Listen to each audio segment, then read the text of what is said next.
Para darle calidad.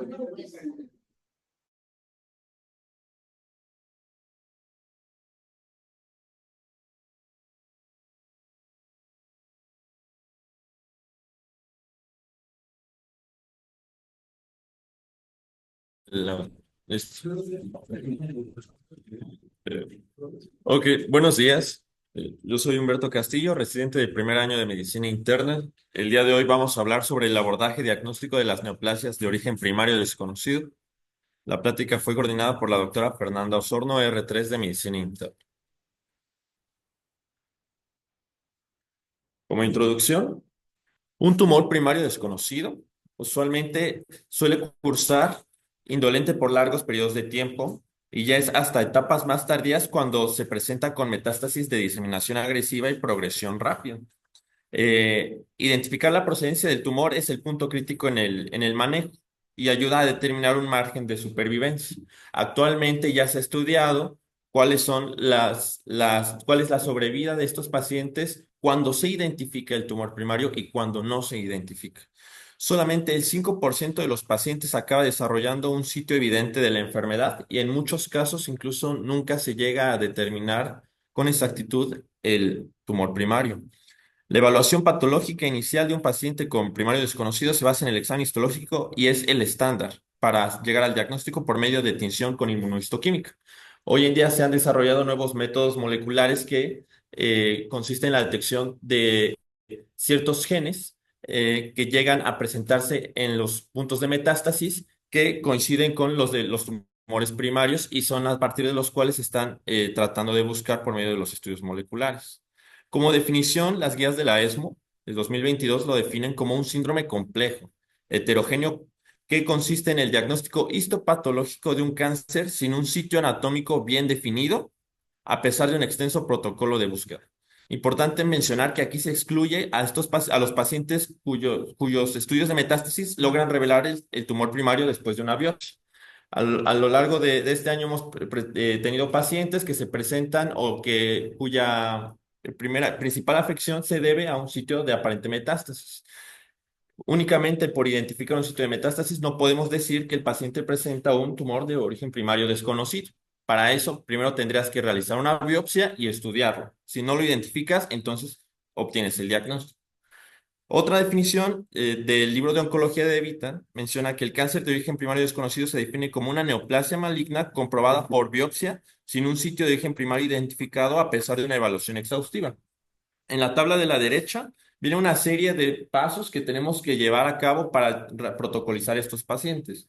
Una vez que realizas el apartado de los datos clínico-patológicos, tomas los laboratorios, estudios de gabinete y puedes llegar incluso hasta estudios más especializados, llegando a la inmunohistoquímica y no lo identificas todavía, es hasta ese punto cuando logras el diagnóstico. Antes no. Como epidemiología, las cortes anteriores mencionaban que el cáncer de origen primario desconocido correspondía entre el 3 a 5% de todas las neoplasias. Hoy en día ha habido avances, grandes avances en el diagnóstico de estos pacientes. Es por eso que se considera que ha disminuido la incidencia de estos, considerándose hoy en día el 1 a 2% de todas las neoplasias. La incidencia actual, al menos por cortes de Estados Unidos, se reporta como de 4 a 19 casos por cada 100.000 habitantes. Es habitualmente más frecuente en hombres y la edad promedio de diagnóstico es en 60 años. La mayoría de los reportes que tenemos en cuanto a la incidencia respecto a cuáles son los primarios más frecuentes se han obtenido a partir de estudios de autopsia. El pronóstico, que más adelante va a ser importante también para determinar el manejo de estos pacientes, se divide en dos grandes grupos.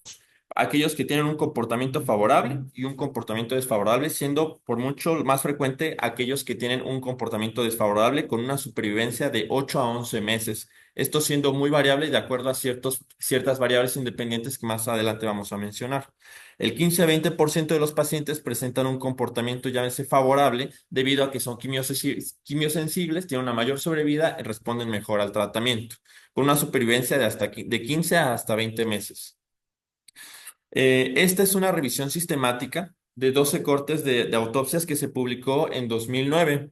En ella se ocuparon 844 pacientes con diagnóstico de cáncer de primario desconocido. Nótese cómo prácticamente un cuarto de los pacientes a los cuales se les realizó biopsia no se identificó en ningún momento el tumor primario. De ahí, el más frecuente fue en pulmón, seguido de páncreas. Y en cuanto a los patrones histológicos, el principal, y que de hecho eso no ha variado a lo largo del tiempo, es el adenocarcinoma con un 54% como variable histológica. Para los factores de riesgo se han identificado bastantes, siendo el de mayor peso el tabaquismo. Entre otros, la historia familiar de momento se plantea como una hipótesis, porque tal cual no se han logrado identificar genes que te atribuyan un mayor riesgo de presentar, de que presentes cáncer como una presentación de primario desconocido. La infección por VPH, diabetes tipo 2, autoinmunidad y un IMC elevado son otros factores de riesgo que se han descrito. Sin embargo, el de mayor peso es el tabaquismo. Nótese que este riesgo es dependiente del número de cigarrillos al día, es decir, del índice tabáquico, pudiendo incrementarse el riesgo de 1,8 a 3,6 veces si llegaste a fumar de 1 a 15 cigarrillos. De 16 a 25 cigarrillos aumenta 3,4 veces y más de 26 cigarrillos, más de 4 veces, esto para metástasis de presentación en sitios pulmonares y 2 veces para metástasis hepáticas. En cuanto a la fisiopatología, el sitio de metástasis pues presenta las mismas características que conocemos que presenta cualquier tumor, ¿no? En este momento, la que más nos interesa es la capacidad de tener la activación de invasión y las metástasis. Rápidamente, para recordar cómo ocurre esto, la célula maligna llega a un momento en el que es capaz de atravesar la membrana basal y ocasionar una intravasación. Esto debido a que, como vemos en la imagen superior derecha, se van perdiendo los sitios de unión entre ellas y es capaz de, digamos, de alguna forma, introducirse a través de la membrana basal y esto, a su vez, siendo ayudada por la producción de metaloproteinasas que degradan el tejido conectivo de la membrana basal. Una vez que la célula maligna logra entrar en el torrente sanguíneo o bien a través de la vía linfática, se forman émbolos de células tumorales que llegan a implantarse en sitios a distancia, formando tal cual el foco metastásico. En cuanto a la teoría del por qué, o sea, ¿dónde está el primario? Es por qué yo identifico la metástasis, pero ¿por qué me cuesta tanto trabajo identificar el tumor primario? Existen varias teorías.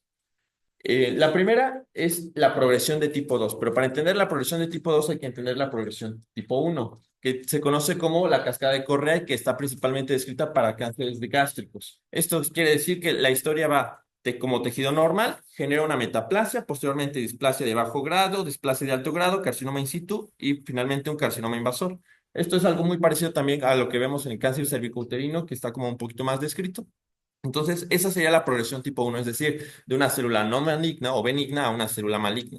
Sin embargo, la progresión de tipo 2 dice lo siguiente: se forma un tumor inicial a través de una proliferación clonal. Esto empieza a generar nuevos vasos sanguíneos, es decir, hay una promoción de la angiogénesis y regresa. Es decir, las células que se implantan hacen metástasis, pero el tumor inicial hace una especie de regresión. Eso es a lo que se conoce como progresión de tipo 2. La metástasis va a estar ahí, pero el tumor primario ya no está. Esa es la primera teoría, la de progresión tipo 2. La segunda teoría habla del microambiente tumoral. El tumor inicial se desarrolla en un ambiente que no le es favorable para su desarrollo. Entonces, ciertas células migran, llegan a un sitio de metástasis donde hay condiciones favorables para su desarrollo y el sitio donde se originó inicialmente revierte. Y la tercera teoría, que creo que no aparece aquí en la diapositiva, se conoce como de dos celularidades, es decir, células que se diferencian hacia un modelo estacional, que serían las de color azul, y células que se diferencian hacia un patrón móvil. Las de patrón móvil hacen metástasis y las de patrón estacional revierten. El foco metastásico tiene bueno, se caracteriza por tener ciertas diferencias respecto a los tumores primarios en cuanto a las características funcionales. Se ha determinado que hay una sobreactivación de angiogenia en un 50-80%, esto por una expresión elevada de factor endotelial, una sobreexpresión de múltiples oncogenes, la protección relacionada con hipoxia y activación de varias vías de sinasas que favorecen la persistencia de la metástasis e incluso se habla de que la misma metástasis a veces puede producir ciertos factores que pueden inhibir el crecimiento del mismo tumor primario y es por eso que cuesta trabajo identificarse. En cuanto a la historia de la enfermedad, el tumor primario desconocido inicia en malignidad y continúa en ella. La mayoría se presenta con múltiples sitios de enfermedad metastásica en un 50%. El 30% se presentan con invasión a 3 sitios y el resto hacen una única metástasis. Cuando se presenta como un sitio único de metástasis, los sitios reportados con mayor frecuencia, y esto determinado en su mayoría por autopsia, ha sido en hígado en un 25%, seguido de pulmón 20%, ganglios linfáticos 15%, cavidad pleural 10% y sistema nervioso central 5%. La característica de este tipo de tumores es diseminación temprana, patrón metastásico impredecible y agresividad. Por patrón metastásico impredecible, para que quede más claro el ejemplo de abajo, el carcinoma pancreático con presentación de tumor primario desconocido tiene 4 a 5 veces más incidencia de afección pulmonar y ósea que el mismo carcinoma pancreático primario. Es decir, varía entonces el patrón de metástasis entre si se conoce desde el inicio o no se conoce. Por eso se menciona que es de un patrón metastásico impredecible.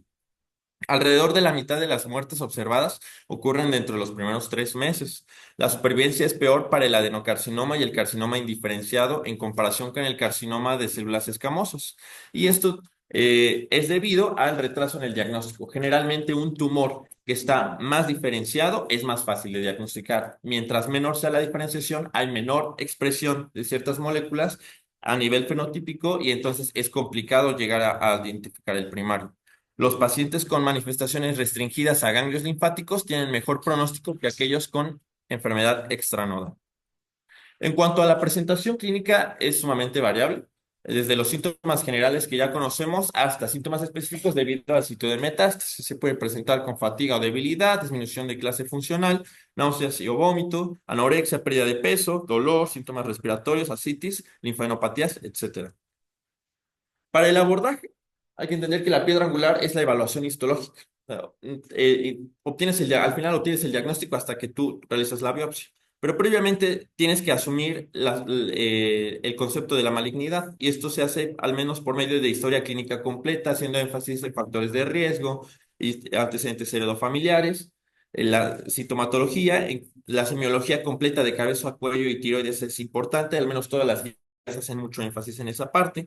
La exploración física en mujeres, involucrar siempre glándulas mamarias y pelvis, y en el caso de hombre, próstata y testículos. En cuanto a los estudios de laboratorio, los laboratorios generales que se deberían tomar a este tipo de pacientes, importante siempre incluir calcio, LDH, que más adelante veremos que es una de las variables independientes de buen pronóstico o mal pronóstico, antígeno prostático específico, independientemente de la edad del sitio de metástasis, todo hombre con próstata se le debería de solicitar, y considerar sangre oculta en ese si se sospecha de algún tumor a nivel gastrointestinal.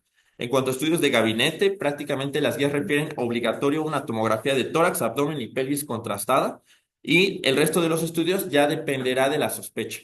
Se puede llegar a endoscopías, mastografías y ecografías testiculares.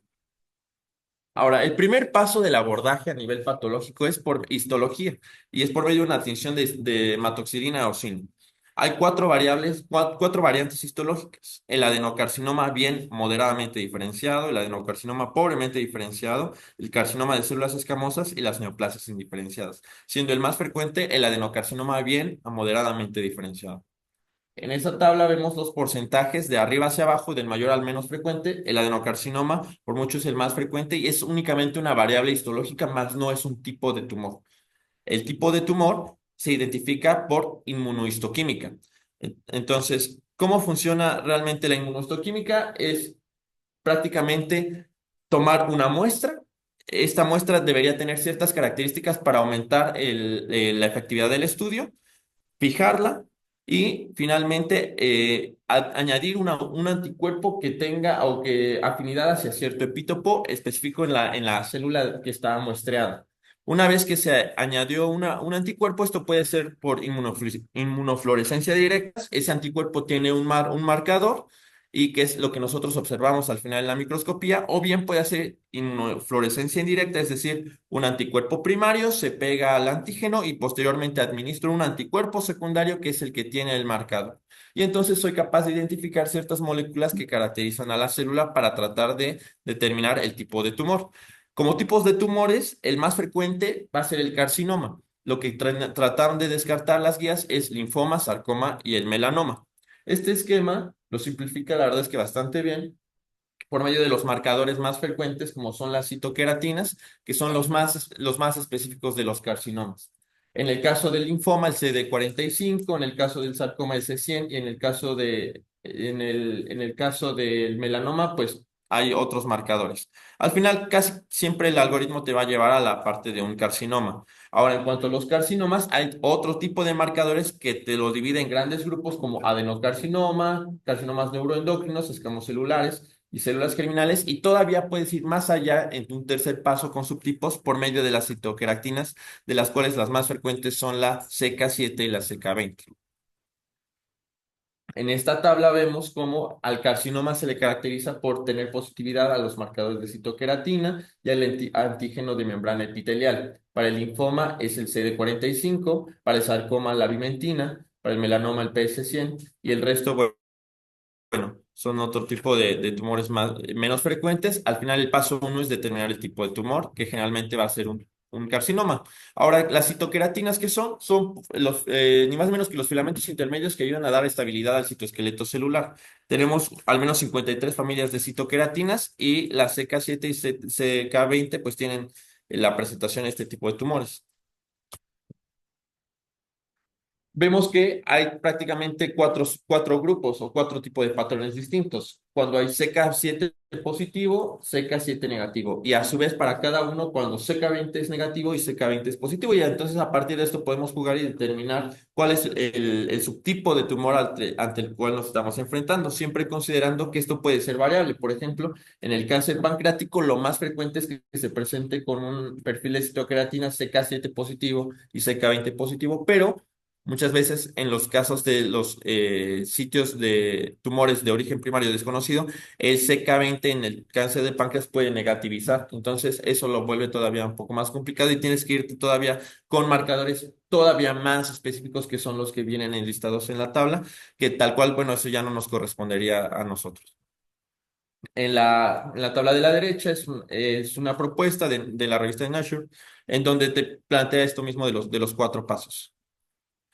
Entonces, una vez que ya tienes todos los estudios, tienes la exploración, entonces ya con lo que tú determinas por medio de la histopatología, ya puedes solicitar estudios un poquito más específicos. Los marcadores tumorales, si bien no son específicos, en este caso sí pueden orientar y en caso de que se presenten positivos, pueden en algún momento ayudar a determinar la respuesta al tratamiento.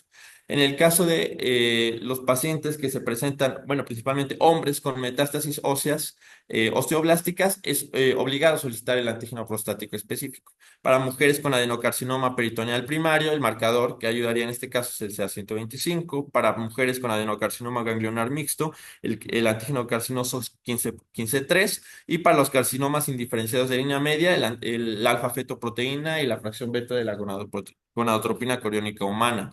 Mujeres que se presentan con sitios de metástasis a nivel ganglionar axilar, se tiene que manejar prácticamente como una tumoración de mama, a pesar de que no se haya identificado todavía por estudios de imagen. Entonces, es obligado solicitar una mastografía y en caso de que esta fuese normal o no hubiese ningún daño aparente, pero tienes alta sospecha por el sitio de invasión, o sea, la metástasis, debes solicitar una resonancia magnética.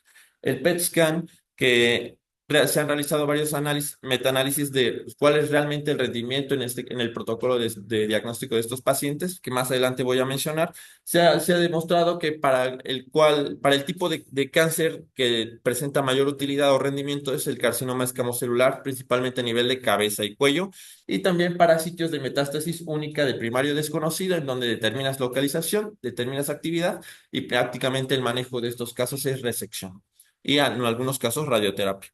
Y bueno, estudios endoscópicos que ya son un poquito más particulares para, como la laringoscopía en caso de invasión a ganglios cervicales, la broncoscopía para ganglios mediastinales y biliares, y las endoscopías y colonoscopías para aquellos casos donde los pacientes se presentan con síntomas gastrointestinales o bien sangre oculta en heces.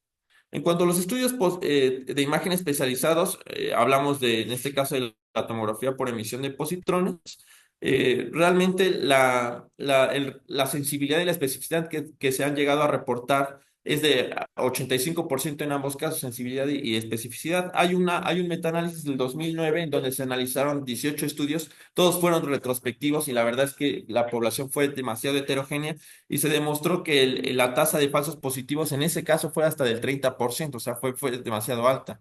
Este metaanálisis más reciente es del 2017 y vemos que también tiene una tasa de falsos positivos considerablemente importante.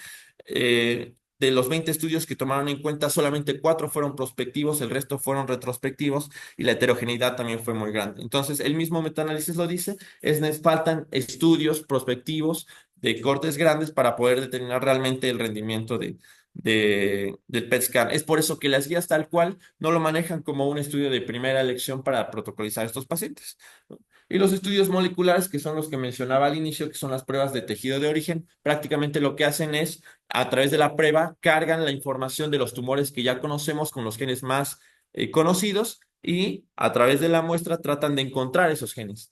Esto aplica principalmente para los tumores que están mejor diferenciados. En cuanto a la presentación clínica, ya siendo más específicos, cuando un paciente se presenta con lesiones a nivel de hígado, hay ciertos estudios que nosotros deberíamos solicitar. La tomografía que ya mencionábamos, una evaluación endoscópica, marcadores como alfa-fetoproteína y la mastografía en caso de las mujeres. Hay ciertos patrones por imagen en la tomografía o en la resonancia contrastada que te pueden ayudar a determinar si te estás enfrentando ante un tumor primario o sitios de metástasis. Generalmente en los estudios contrastados para particularmente hígado, por ejemplo, el colangiocarcinoma se caracteriza por tener una fuerte captación en la periferia, pero una pobre captación en el centro. A diferencia de las lesiones por metástasis que tienden a tener una captación mucho más homogénea del contraste, pero menor al tejido sano. Y así aplica para la mayoría de las lesiones, simplemente poniéndolo como ejemplo. Ahora, si nosotros sospechamos ya para casos específicos que el posible cáncer primario esté en mama, bueno, ¿cuándo deberíamos sospecharlo? Cuando hay pacientes que se presentan con un adenocarcinoma con ganglios axilares o mediastínicos positivos en pacientes con tejido mamario intacto. Aquí es donde aplicaría solicitar una resonancia magnética. También en caso donde los ganglios, el paciente se presente con adenopatías supraclaviculares, en tórax, peritoneo, retroperitoneo, hígado, hueso, cerebro. También podría ser el primario en mama, entonces ahí también tienes que solicitar la mastografía. En caso de que sea un posible primario de células germinales testiculares, se sospecharía en el contexto de un paciente con ganglios mediastínicos positivos, generalmente en pacientes con menos de 50 años. Y la otra presentación es una masa retroperitoneal en pacientes menores de 65 años. Se solicitaría en ese contexto la fracción beta, la alfa-fetoproteína, la ecografía y la ecografía testicular. Ganglios medastínicos se presentan en personas mayores de 50 años, no escuchamos exactamente. O sea, bueno, depende también si es hombre o mujer, pero próstata es uno de los que se menciona. Estómago, por lo que leí. Y, o sea, no se descarta testículo, pues, pero esto es al menos por los estudios. Pulmones. Esto es bien importante porque los ganglios mediastinales en pacientes jóvenes siempre los dejan ser tumores germinales. Ok. Todas las coberturas, pacientes de 18 y 19 años, aunque decías de lo interesante, sin embargo, primero, para los pacientes que tienen una enfermedad que es voluntaria, o si no, tienen un correcto realizar con información, lo primero es para la mastografía utilizada, y es de pasar a los resultados de las ranqueas, ¿no? Son muy específicas. La primera, que es una mastografía y una transformación, que no tener un resultado, pero que su fecha es mucho más de la. Ok.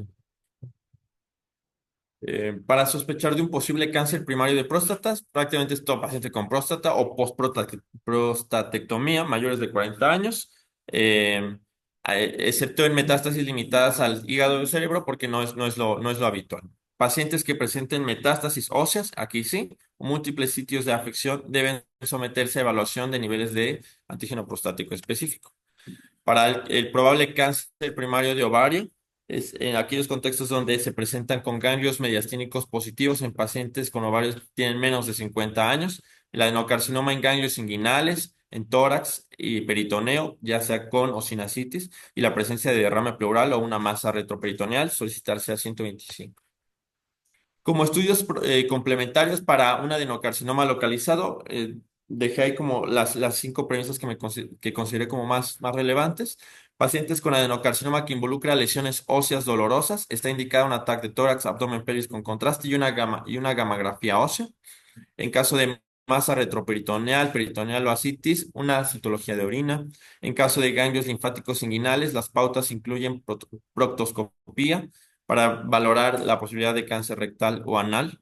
En caso de neoplasia hepática o ganglios supraclaviculares, la endoscopía. Y en caso de sea primario de colon, o sea que se sospeche sangre oculta en heces. Ahora, para el pronóstico, como lo había mencionado al inicio, seguimos considerando dos grupos, aquellos de comportamiento favorable y comportamiento desfavorable. El de comportamiento favorable, en un 30 a 60% se logra un control de la enfermedad a largo plazo. En el de comportamiento desfavorable, la supervivencia varía de 2 a 11 meses a pesar del manejo. Hay varios modelos por ejemplo, de este grupo francés que clasifica a los de comportamiento desfavorable a su vez en dos grupos: aquellos que tienen buen estado funcional y valores de LDH normales. Se considera que van a tener una adecuada respuesta o quimioterapia empírica de dos agentes, considerando que no se sabe cuál es el primario. Y pacientes con un ECOG 2 o 3 y una LDH elevada, pues sí podrías dar la quimioterapia empírica, pero también considerarías en ese caso iniciar cuidados paliativos debido a que la supervivencia varía. En los de ECOG 01 LDH normal pueden llegar hasta los 11 meses, más aquellos con menor clase funcional y LDH elevada, la sobrevivida es hasta 3 meses. Sobrevida.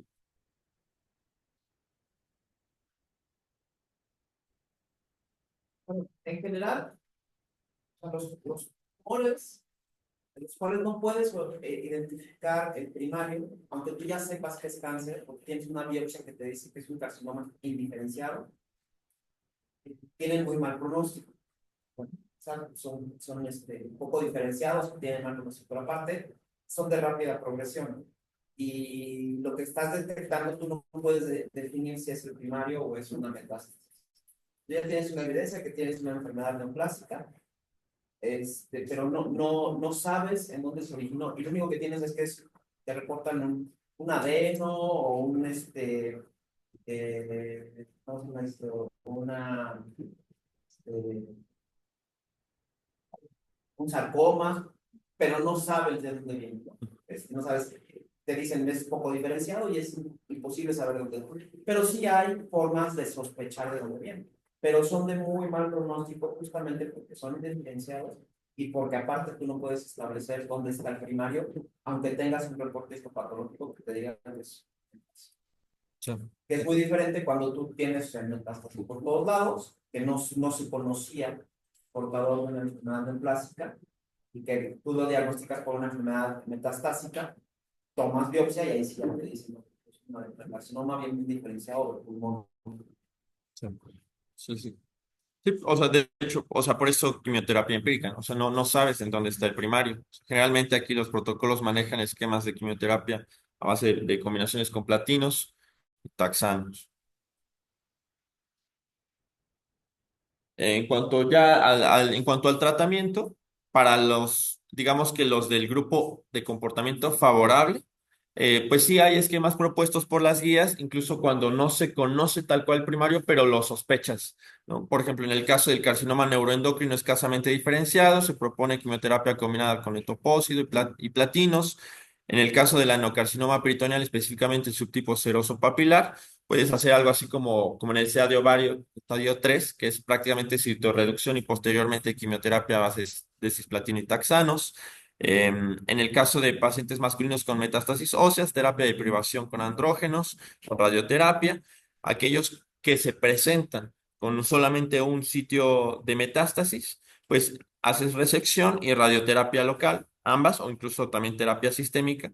Y los subtipos no favorables, que son los de peor pronóstico, pues es lo que mencionábamos, o sea, valorar si realmente se beneficiaría de la quimioterapia o incluso pues, los cuidados paliativos. La supervivencia también está bien descrita, si bien en esos grupos, también de acuerdo al tipo de primario desconocido.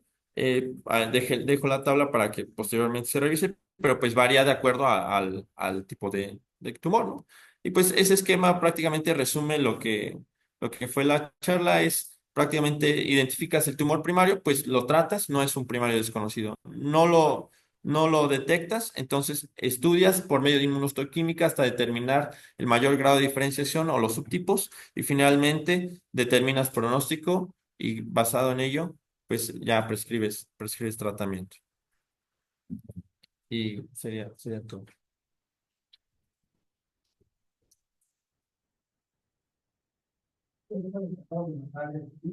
Que es un ensayo que se publicó apenas el 4 de noviembre de este año. Ahí nos habla de que los inmunólogos de origen desconocido ya no se recomienda tanto el dar esa quimioterapia basada en platino, porque la progresión de la enfermedad era de 4 meses, pero la naturaleza pues tampoco era muy amplia. Ahora se hace, ya ni siquiera es por nuestra química, es por biopsia líquida, o sea, una simple muestra de sangre, y de ahí ya puedes buscar algunas otras que podrían poner en terapia, le puedes dar inhibidor de la toxicidad, le puedes dar PDL1, y con esto aumentar la progresión de la enfermedad 4 meses a 9 meses, pero es para la progresión, entonces nada más es de que lo tienes en un cierto sitio, retenerlo 5 meses más, que te puede dar la oportunidad de moderarlo, el tratamiento, mejorar solo funcional, para la mejor quimioterapia y prolongar ahora sí más su vida. No nada más, le voy a dar cisplatina y a ver qué le pasa. O le voy a dar cisplatina hexano, le estamos para que la parte de la religión, y a ver qué pasa. Va a resolver por la que se puede parecer, ¿verdad? O por la progresión de Realmente la cuestión de tratamientos pues es algo que escapa completamente a los objetivos o al trabajo del médico interno, ¿no? O sea, realmente nosotros nunca vamos a prescribir una quimioterapia para un paciente con cáncer. Yo creo que es importante, por ejemplo, enfocarse en algunos marcadores que te pueden hablar o te pueden orientar. Por ejemplo, la fosfatasa ácida en pacientes con cáncer de próstata tiene un valor tanto diagnóstico como pronóstico, ¿no? Incluso es muy de seguimiento cuando son pacientes que no te elevan antígeno prostático, la fosfatasa ácida toma un valor importante porque sí hay casos que se tienen cáncer de próstata sin elevación de antígeno. Y este es un tema que es prácticamente 100% del internista, ¿no? O sea, salvo el tratamiento, escapan nuestras competencias, el abordaje pues realmente investigar, buscar el sitio donde se originó el cáncer, pues sí, es como muy del internista, ¿no? Y siempre tener en cuenta, pues, hacerlo de manera organizada, por donde sospechas, de acuerdo a la exploración física, cuáles son los estudios, ¿no? Que vamos a solicitar. Y otra cosa que también es bien importante, que cuando te enfrentas a un paciente que tiene una enfermedad metastásica diseminada sin haber identificado el primario, pues sabemos que son de mal pronóstico, ¿no? Y de repente sí es importante platicar con los familiares, incluso con el paciente, es qué tanto quieres invadir para llegar a un diagnóstico cuando sabes que el pronóstico es malo. Porque hay medidas paliativas que se pueden dar sin tener que llegar al diagnóstico de un primario. Hay ciertos tipos de tumores que se pueden radiar, hay radioterapias paliativas, hay quimioterapias paliativas que se les pueden dar sin que tú forzosamente tengas que tener el diagnóstico preciso de dónde se originó el tumor. Entonces, sí es importante que, bueno, tiene una expectativa de vida corta y te vas a quemar 2 o 3 semanas de hospital con procedimientos invasivos, con funciones, con biopsias, y posiblemente aún así no llegues al diagnóstico de dónde se originó. Entonces, en ocasiones es mejor decir, ¿sabes qué? Bueno, pues ya no seguimos investigando tanto. O sea, si ya hicimos un abordaje adecuado y no pudimos llegar rápido, bueno, no seguimos investigando tanto, lo pasamos con el oncólogo y que decían qué estrategia terapéutica le pueden dar para paliar síntomas o para frenar progresión, sin que tengas forzosamente el sitio donde se originó. Sí, Como de acuerdo. como el hígado, ¿qué le vas a hacer? Creo que, o sea, también, No, pues no puedes hacerle nada. o sea, esta es la manifestación como histopatología, pero esto siempre se presenta como un síndrome de Addis. Y justo a lo que te han, pues es al abordaje de ese síndrome. Por ejemplo, un derrame pleural, una hemorragia persistente, ¿no? Pérdida de peso, Así tienes. vaya, o sea, justo previo al diagnóstico histopatológico, algún abordaje previo de síndrome, es a partir del cual tú te debes sentir. Y a ese abordaje sinónimo, probabilísticamente, ¿qué es lo más frecuente de acuerdo a los factores de riesgo a la exploración? No sé, por ejemplo, muchos pacientes llegan con fracturas patológicas sobre todo determinar si es infeccioso, si es degenerativo. Osteoporosis, o sea, Es a lo mejor ahí por donde empieza el approach. Y dentro del approach, por ejemplo, de una metástasis ósea, ¿qué tumores te dan ciertos patrones de metástasis? próstata. Sí. O sea, tú le dijiste próstata, ¿qué patrón de metástasis te? Y lo mata. Sí, lesiones plásticas, Y cáncer de mama, cáncer también. lesiones de y mieloma. Eh, no me acuerdo. Lesiones líticas, y usualmente se tardan por el vino y ya va yendo. A lo que voy es, cuando se busca un síndrome, siempre hay que tener un protocolo bien establecido e ir a buscar lo más frecuente, de acuerdo a eso, se presenta y de acuerdo. Como también ha habido muchos casos de abordaje pleural que no se encuentra en el origen hasta que toma una biopsia de De la pluma. pero justo dentro de la prevalencia de los paraneoplásicos de órganos pleurales, o sea, un derrame pleural de origen clásico. ¿Qué es los primeros 5 en prevalencia que debes ir a después? Pulmón, Pulmones, hígado, mama, mama, linfoma. sí, eh, menos del 10% de los derrames pleurales son por linfoma, pero sí está en el gastrointestinal y genitoabdominal. De hecho, cuando tú lees la guía, tienes un derrame pleural que no determinas la causa, y es exudado y no es infeccioso, pues justo la imagen te ayuda a determinar si hay algún otro sitio que pudiera estar haciendo metástasis pleural o acudir. Es un ataque para ustedes. Entonces creo que siempre anclarse a un síndrome que te lleva al diagnóstico de una neoplasia que no tienes un primario conocido, pues también debe iniciar.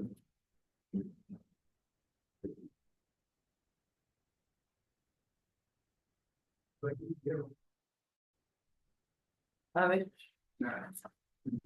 Un tema que me parece muy, el más militarista de todos. Y entonces, el más militarista, pero que más tiene que ver con nuestro ayudante principal para hacer el abordaje interno de los pacientes, que es el patólogo. ¿Vale? Entonces, si tú identificas una enfermedad ya neoplásica, como dice usted, doctor Miguel, sin embargo, tú vas directamente a tus biomarcadores. Tus biomarcadores, o sea, pues posiciones una tabla. En esa tabla específicamente, determina con qué biomarcadores van a ser para el sarcoma. O sea, C 7 pues, ¿qué posibilidades tiene? sarcoma. Negativo, negativo. Solamente tienes una posibilidad. Y ya después puedes pedir tus dos biomarcadores específicos.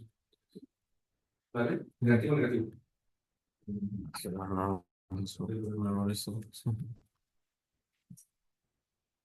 Negativo, Es una negativo. parte muy molecular que la verdad es que en el instituto Es súper, eso es lo que más hace. Es que no traes la gráfica completa, el algoritmo completo. Tienes que, ahorita en la presentación previa que yo hice,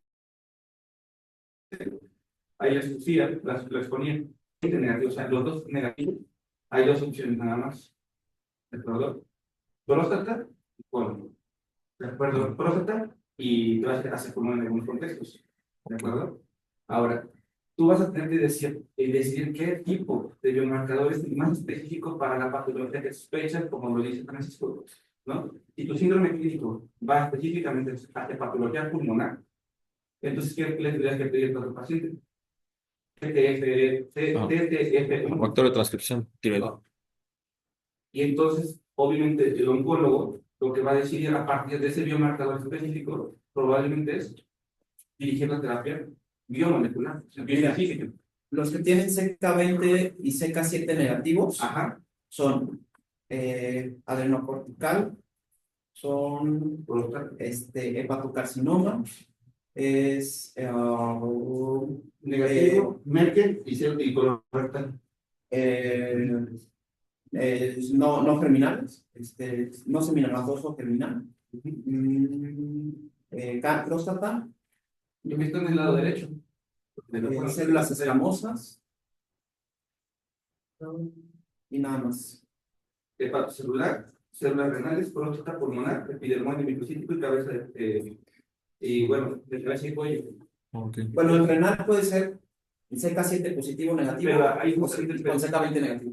sí, pero ahí justamente nos diferencia a nosotros si pedimos tubulina, y con tubulina podemos diferenciar si el paciente tiene o no tiene. Por eso, o sea, hago énfasis, o sea, yo entiendo que nuestro grupo de patología no es ávido en el aspecto de podernos permitir un diálogo entre ellos y nosotros. Sin embargo, en un lugar en el que sí te permiten interactuar con eso, tú explicas tu síndrome clínico. Y con base a tu síndrome clínico, que tú ya tienes tus esos biomarcadores, te los van a dar sí o sí. En todos lados te los tendrían que dar. Cuando tú inicias un abordaje justamente con un primario de origen desconocido. Pero posterior a esto, lo que tú sí tienes sí o sí que solicitar es, con base a tu perfil clínico, síndrome clínico, definir qué es lo que le vas a solicitar. Y con base a eso, el estudio de imagen de lesión es el de lesión que tú solicitas para la patología, es el que te va a hacer diagnóstico junto con otros del marcador. Porque obviamente si pides un PET y te va a pintar en todos lados, pero te va a marcar un lado específico. Por ejemplo, si tú quieres, si tú quisieras saber, por ejemplo, un carcinoma endocrino, ¿hacia dónde te tendrías que ir? Pues la sinaptofusina, ¿no? O sea, sería el que se tendría que El pedir. marcador más específico para endocrino. Pues no sé si es el INSM1. Bueno, es de la guía de la. No, no, o sea, cromotil. Creo que sí, sí, los granos. Exactamente, claro, ¿de acuerdo? Ese es el más específico, el que va a tener hasta el 90% de los casos. O sea, te tienes que ir justo con base a la sensibilidad del biomarcador, pero por ahí, porque quieres hacer diagnóstico. O sea, lograr es como la parte, Toxicidad. pero con base a los primeros marcadores. Si no, por ejemplo, si tú tienes, reitero, el que es lo más fácil, el negativo, 7 negativo y 7, ¿y cómo se llama? Y 20 negativo. Y solicitas un PSA y te da un PSA positivo. ¿Hacia dónde vas a ir directamente a buscar? Hacia ese foco. De acuerdo que sería prostático. Pero ahora tú podrías tener, sospechar, tienes un quiste y ahí se ha revelado como Bosnia 4. Obviamente vas a pedir tubulina o vas a pedir algún otro marcador específico sobre eso. ¿Verdad? Ya. Es la parte interesante de lo que tú tienes que pensar en qué pedir y comentárselo directamente a tu patólogo. Es donde el patólogo se vuelve fundamental en el diagnóstico, pero para poder hacer diagnóstico, porque el estudio de imagen puede ser en específico, como lo dice ahí. Okay. Y eso es lo que pasa en este tipo de tumores, de comportamiento Y al menos el artículo que mandó David está súper chido, ¿no? O sea, la terapia molecular actualmente, creo que ya desde 2015, ¿no? Ya es auge, ¿no? De que la terapia molecular es la que se tiene que estar dando, como tú dices. Y eso Ok. te da mejor pronóstico de supervivencia. Hacerme hasta 3 a 5 meses, ¿no? ¿Ve? Pues, pero depende más bien del estado emocional que vive el paciente. El momento de estudio se hace justamente en el costo 0,1, usamos que más posibilidad de la el 5,4,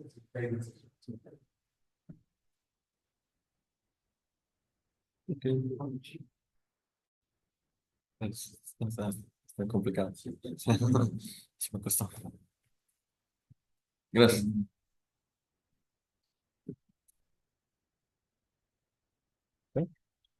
Muchas gracias.